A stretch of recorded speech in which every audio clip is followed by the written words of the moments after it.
It is today's Variety 101.9 The Mix. It's McCabe and Jenny from the Afternoon Mix. And today we are just so happy to be talking to such an amazing, talented singer-songwriter in Nashville, Lauren Daigle. How are you? Hey, I'm so good. I just did a liner the other day saying McCabe and Jenny, so it's good to put a face with the name. Right. Not what you were expecting at all. Face for radio. Oh, it's so good. No, you've got a great face. Well, we want to thank you for taking the time today. I mean, going back and listening to some of your older music and obviously your new music, your voice is such a powerful instrument. When did you realize you had this gift to sing? Ooh, I love this question.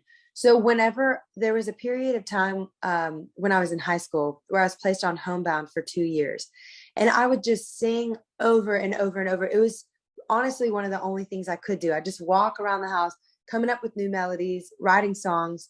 And during that time, my mom went to our church choir director and was like, hey, look, my daughter sings around the house all the time. I don't know if she's any good, but if you want to put her on the back row just so that she has something to do, we're all for it, you know? And he was like, oh, I've heard her laugh before. Let me see if she can sing. Because apparently I didn't know. I just thought I was screaming. I thought like when I sing, I'm screaming, and that singing has to be really technical and all this stuff. And I, when he asked me to sing, I sang very sheepishly. I was like really timid. And he said, girl, I've heard you laugh before. I'm telling you, you better sing this song. And I said, okay. So I belted it out.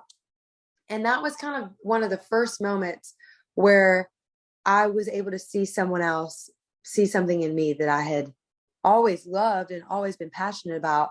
And then fast forward, I was his maid for a season. I would scrub his toilets in exchange for voice lessons. And then he got me ready to go to American Idol. And then that was when I really kind of started to peel back the curtain and see things a little bit for what they were. Wow. Lauren, you have done an event with the Mix before McCabe and I's time, but one great thing we keep hearing is about how passionate your fans are. When was that moment that you started to notice your fan base explode? Oh, I love that. So here's the deal. I used to always be like, I'm not going to call them fans. I'm going to call them friends. I used to be like, so, I don't know, self-conscious about people loving what you do.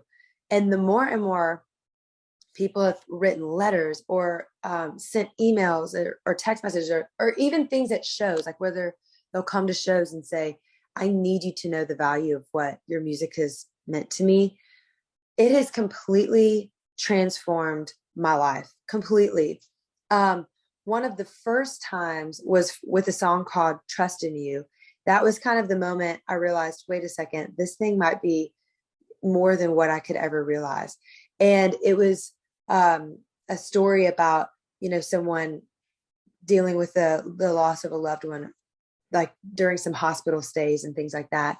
And they talked about how that song was a lifeline for them during treatments and things like that. That was one. Another one was with a song called How Can It Be? And I'll never forget, I was on tour as a very much lights up opening artist. Okay. And my sister and my mom call me, and it's like 1:00 in the morning. And I was like, what in the world is going on?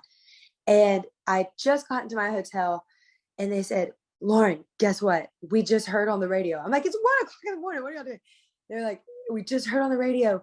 This person came on and said they were going to commit suicide, going to go through with this act. And in the process, the radio turned on. And How Can It Be was playing, and it gave them an entirely new purpose for life and got them out of that moment. And that one was truly the very, very first time. That was the moment that I was like, holy cow, what is going on? And making music that interacts with people in those sort of moments is the best gift that I could ever be a part of. People think that me making music and giving it out to the world, like I'm giving this massive gift, that it is a complete exchange. Like the knowing that those songs have interacted with people in that sort of way is the biggest gift to me. And I'm so grateful. And that just shows how you connect to your friends, your fans, but your friends. Yeah. And, now going into this new album, which this is album number 3 for you. So first off, how does this is this different from your previous two? Oh, it's so different.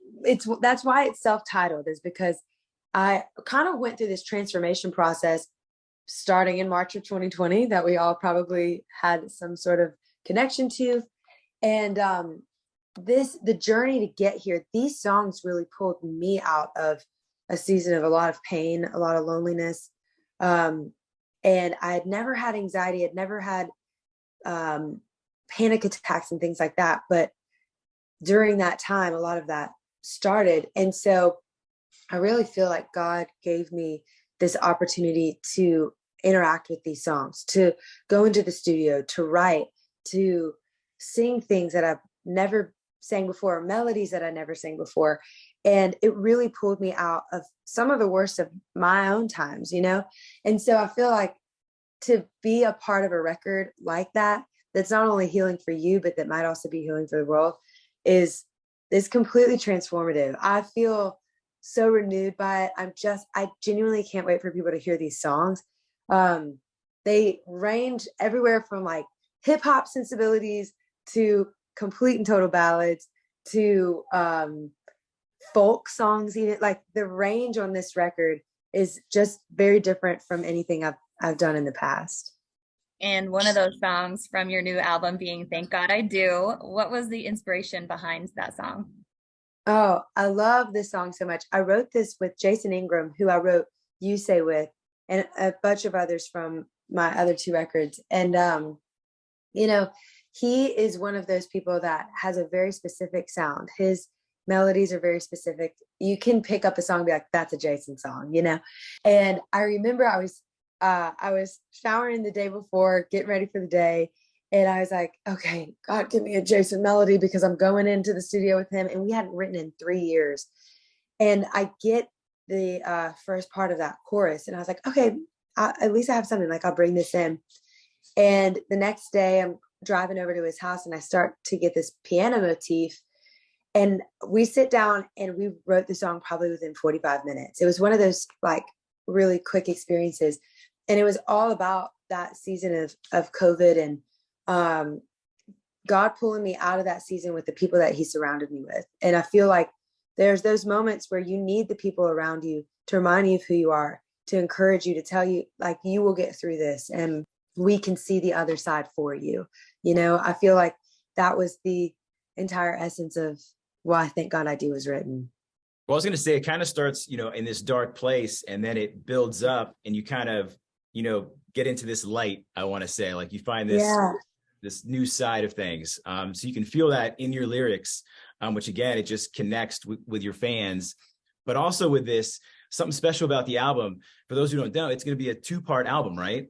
Yes. I can't wait. 20 songs. Why 2 albums?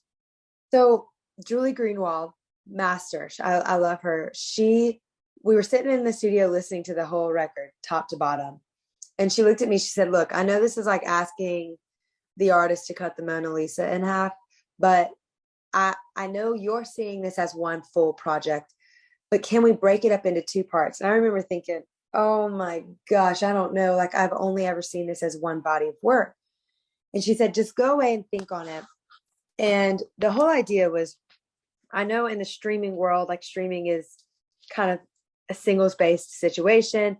I am still someone who loves albums. I love them so much. I love the sitting down, listening through, or driving in your car, starting at the top of a record and going all the way down on a long drive. Like that is my jam. I will get in the car just to go listen to an album. I love it, love it, love it.